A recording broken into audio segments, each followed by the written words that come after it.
Hello. This is a follow-up to yesterday's video I did about a 1/12 shilling from the UK issued by the states of Jersey, which is actually just an island. Um, I, I wanted to follow up because there was some stuff I wanted to say about the coin, and I'm starting off on these gold pieces because they will be used as references in what I'm about to say. And also because, we like gold around here. So here's a coin I talked about yesterday. Let's get some zoomies. I didn't talk about how beautiful this engraving is. Now, this is Queen Victoria. I love Queen Victoria coinage, and I'm a big fan of sovereigns.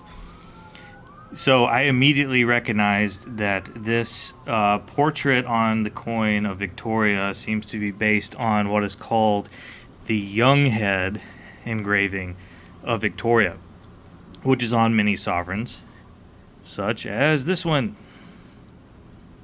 See?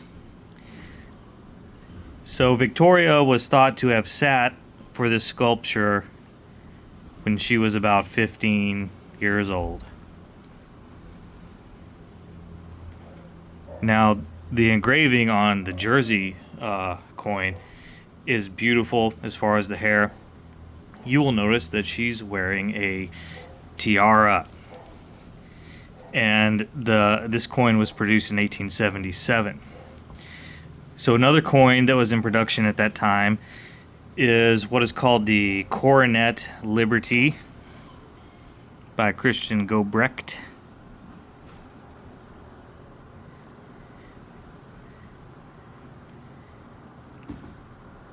Do we see any similarities there? Gobrecht's Coronet Liberty had looked like this and been out with the Liberty tiara for quite a while before 1877. So what I'm speculating is that this British Jersey issue is biting off the style of the Coronet Liberty. Is that a coincidence? Gobrecht did this first. This was the standard portrait of Victoria. And then we have this. Beautifully done. Let me wipe some lint off.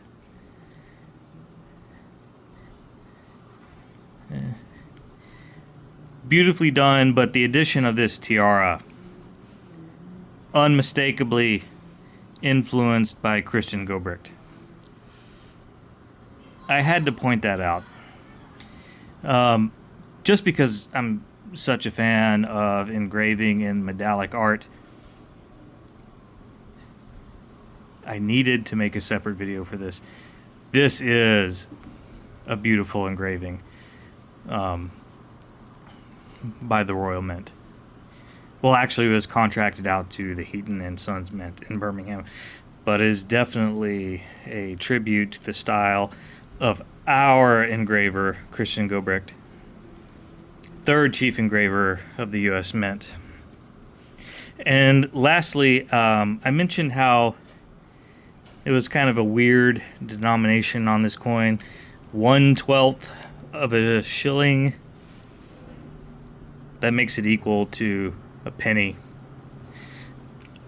And I was texting with my father, and we were discussing how the sterling system of denomination that was in use in the UK is just super complicated. And I agree.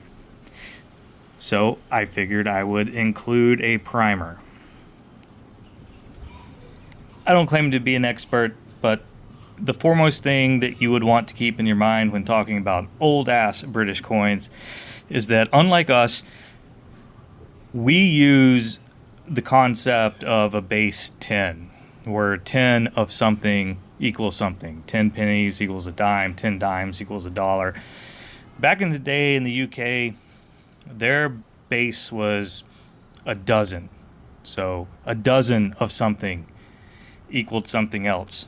So 2 farthings equals a halfpenny. 4 farthings equals a penny.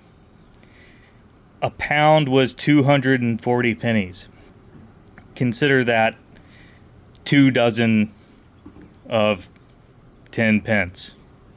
12 pennies equals a shilling. So 1/12 of a shilling, like this gal, would be a penny. 60 pennies equals a crown. So a crown was like a quarter of a pound. 4 crowns equals a pound. And a pound is 1 sovereign. So one of these gals is a pound. And then we get into guineas. Okay, guineas is 1 pound plus a shilling. Complicated? Yes. British? Also yes.